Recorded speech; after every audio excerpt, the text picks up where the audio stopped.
बिस्मिल्लाहिर्रहमानिर्रहीम। अस्सलाम वालेकुम डियर क्लास। आज का हमारा टॉपिक है OSI मॉडल का। OSI stands for open system interconnection.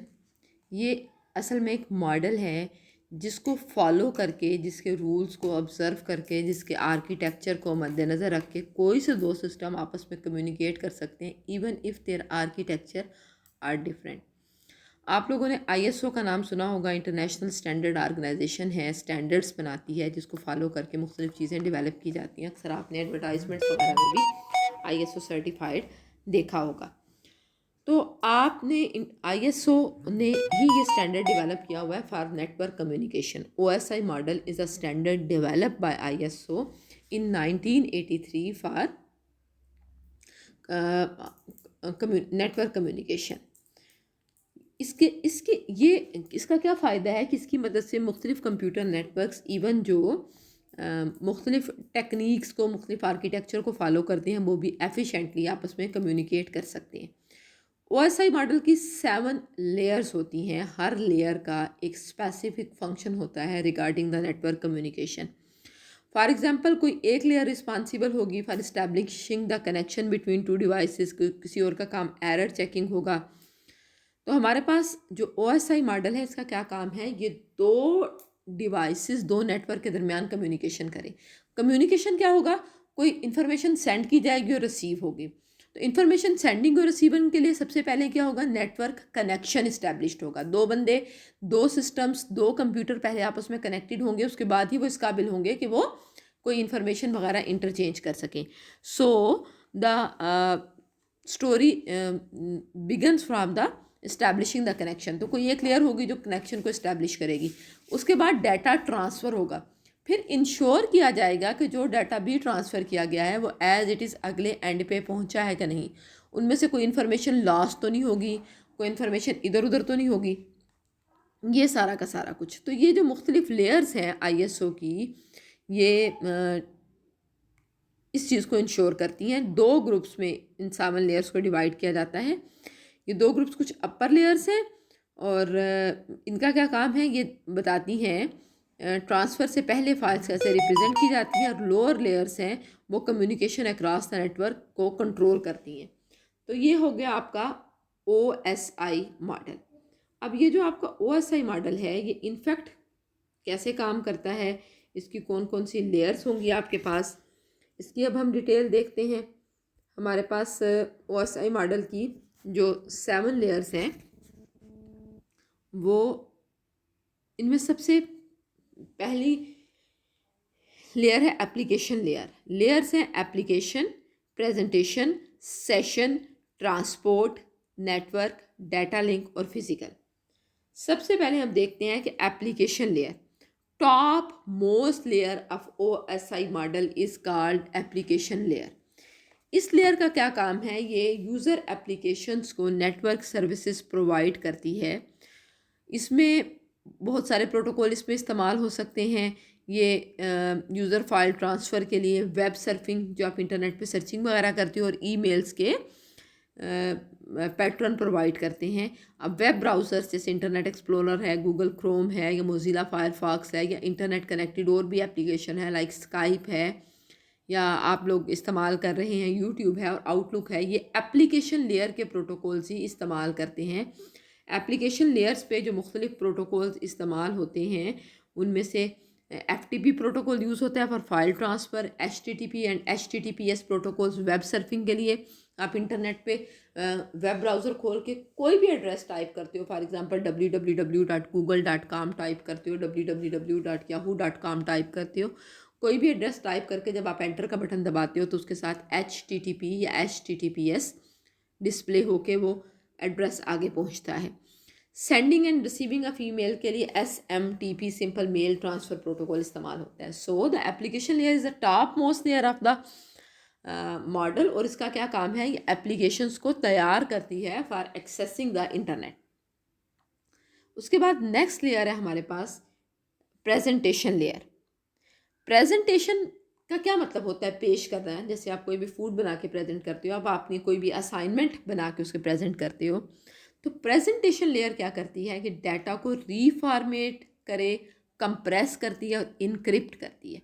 Reformat का मतलब है रीअरेंजमेंट, कंप्रेशन का मतलब है उसका साइज को रिड्यूस करना, एज रिड्यूस एज पॉसिबल, ताकि उसको नेटवर्क पे भेजना है तो कम से कम बैंडविड्थ वो खर्च करे नेटवर्क की और कम से कम वक्त में पहुंचे, तो वो उसको कंप्रेस करती है। इनक्रिप्ट करने का क्या मतलब है कि डाटा के साथ कोई इनक्रिप्शन के एल्गोरिदम इसलिए यूज़ किए जाते हैं ताकि आपका डाटा अगर रास्ते में किसी और बंदा को उसको चुरा लेता है या किसी और नेटवर्क पे पहुंच जाता है एक्सीडेंटली या इंटेंशनली किसी और के एक्सेस में आ जाता है, तो वो बंदा उसको पढ़ ना पाए, उसमें इस किस्म की तब्दीलियाँ कर देना, उसे इस तरीके के साथ स्टोर या सेव करना, उस पर कोई इस तरह का एल्गोरिदम लगाना कि अगर वो किसी अनऑथोराइज बंदे के पास पहुंच जाता है तो उससे कोई भी इंफॉर्मेशन गेट करने के काबिल ना हो। So the presentation layer is responsible for data transformating, data compression and information. Data reformatting means different encoding schemes like ASCII. You may have read in matriculation about ASCII codes इस्तेमाल किए जाते हैं। Encryption layer data को encrypt करती है, original information को किसी और फॉर्म में ले आती है और कंप्रेशन उसको कंप्रेस करती है ताकि नंबर ऑफ बिट्स जो डाटा ट्रांसमिशन में यूज़ हो रही हैं वो कम से कम हो जाए। नेक्स्ट लेयर है हमारे पास सेशन लेयर। सेशन लेयर का हमारे पास क्या काम है, ये कनेक्शन इस्टेब्लिश करती है। It establishes, manages and terminates the user connection. Establishes का क्या मतलब है कि ये आपका कनेक्शन इस्टेब्लिश कर देगी, बना देगी, उस कनेक्शन को मैनेज करेगी और फिर टर्मिनेट कर देगी जब इस कनेक्शन की ज़रूरत नहीं होगी। सेशन हमारे पास किस लिए काम आएगा, एक्सचेंज ऑफ मैसेजेस के लिए। सेशन ऐसे समझते हैं आप जैसे आपने किसी को फ़ोन कॉल की, जब आपने किसी को फ़ोन कॉल की और उस बंदे ने दूसरे एंड पे रिसीव कर दी तो आपका एक सेशन इस्टेब्लिश हो गया। उसके बाद आप कम्युनिकेट करते रहेंगे और whenever you will turn off the phone call आपका सेशन टर्मिनेट हो जाएगा।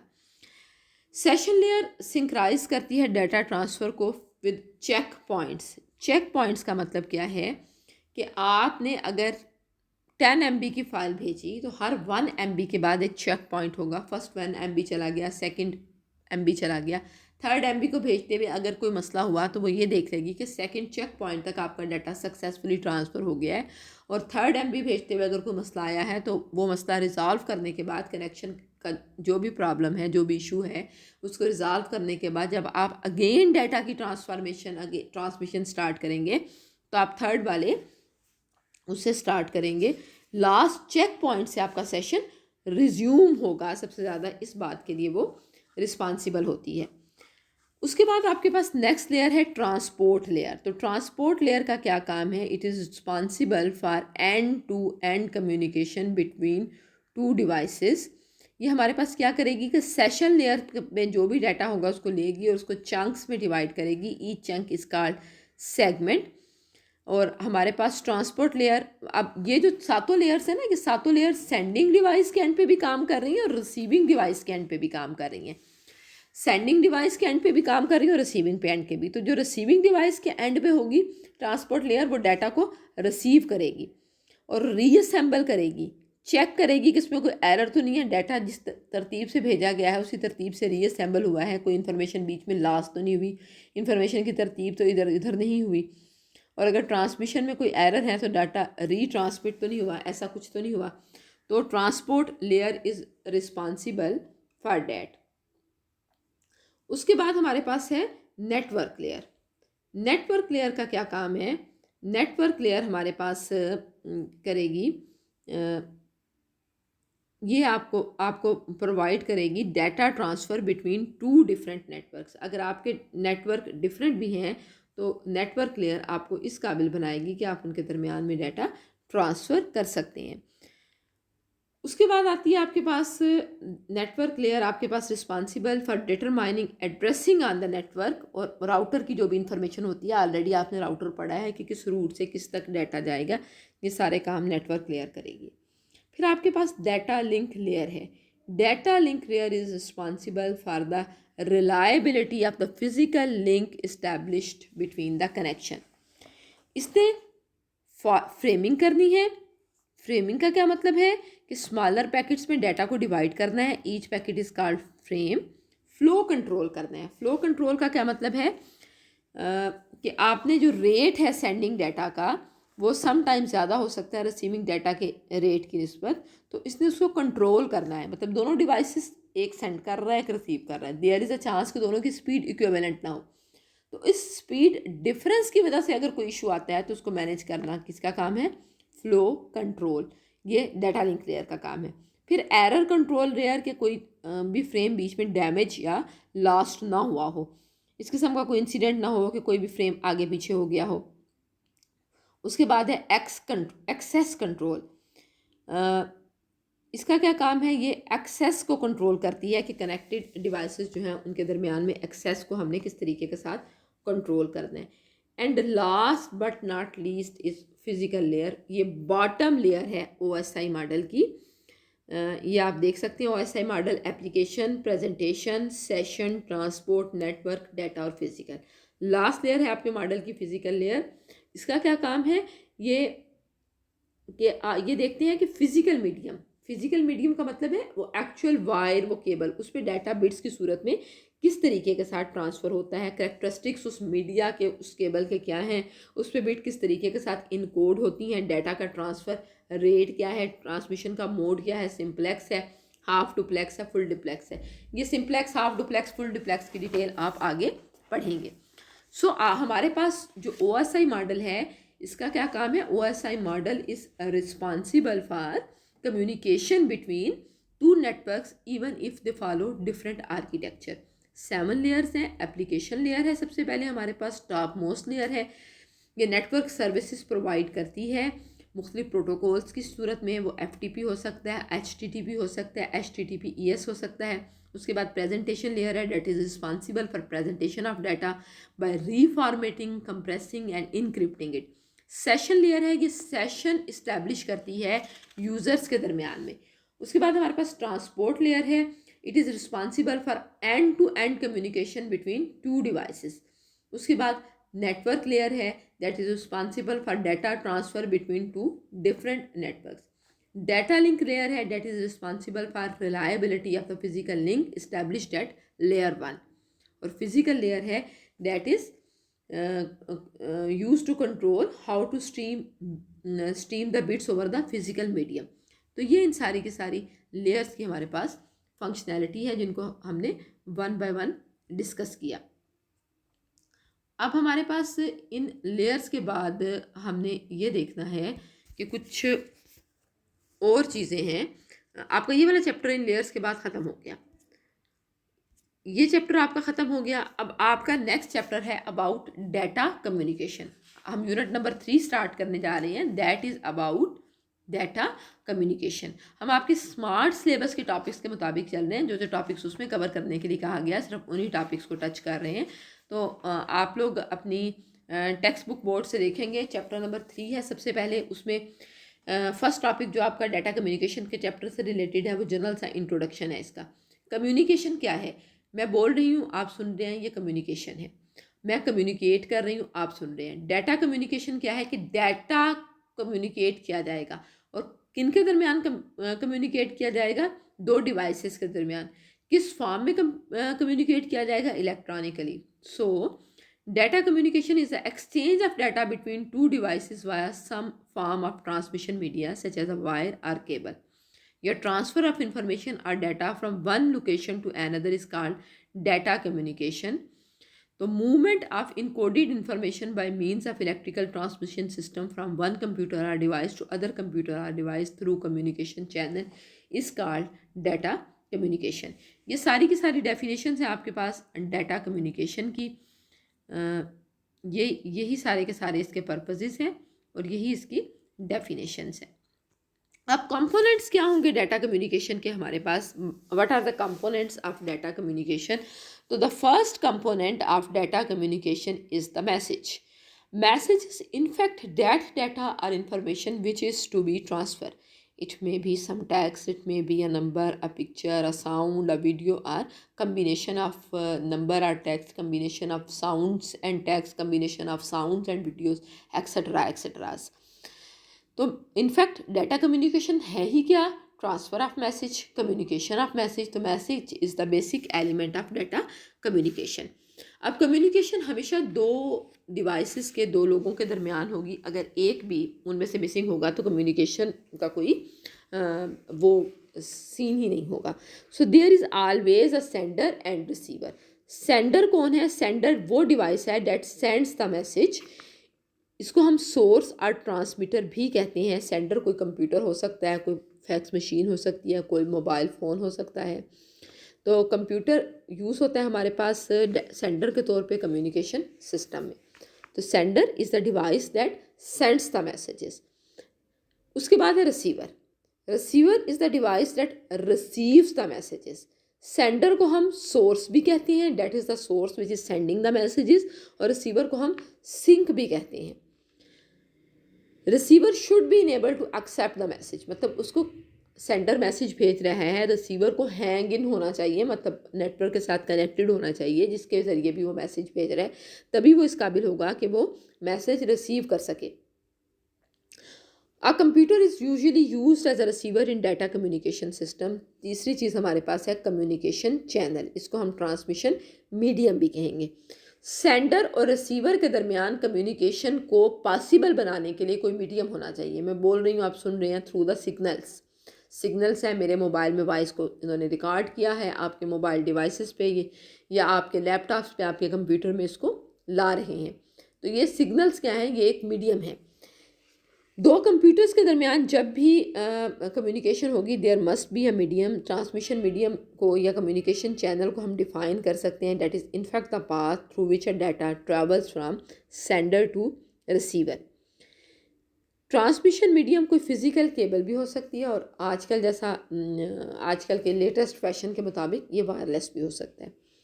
उसके बाद है हमारे पास encoder and decoder. Encoder decoder का क्या काम है कि इनकोडर एक ऐसा डिवाइस है जो डिजिटल सिग्नल को इस काबिल बनाता है कि वो ट्रांसमिशन मीडियम से गुजर सके। बहुत सारे ट्रांसमिशन मीडियम हमारे डिजिटल सिग्नल्स को सपोर्ट नहीं करते। नेटवर्क को की एग्जांपल को अगर आप इंटरनेट पे लेके जाएं तो इंटरनेट का सबसे बड़ा मीडियम क्या है आपके पास? आपकी PTCL लाइन्स हैं, telephone lines, fix land lines है। वो एनालॉग सिग्नल्स को सपोर्ट करती हैं, डिजिटल सिग्नल्स को सपोर्ट नहीं करती, और कंप्यूटर के सिग्नल्स आर डिजिटल। तो इनकोडर क्या काम करेगा? वो इन डिजिटल सिग्नल्स को एनालॉग सिग्नल्स में कन्वर्ट कर देगा so that it can be transferred over the medium. Decoder क्या करेगा? It will convert the encoded signal into digital form again.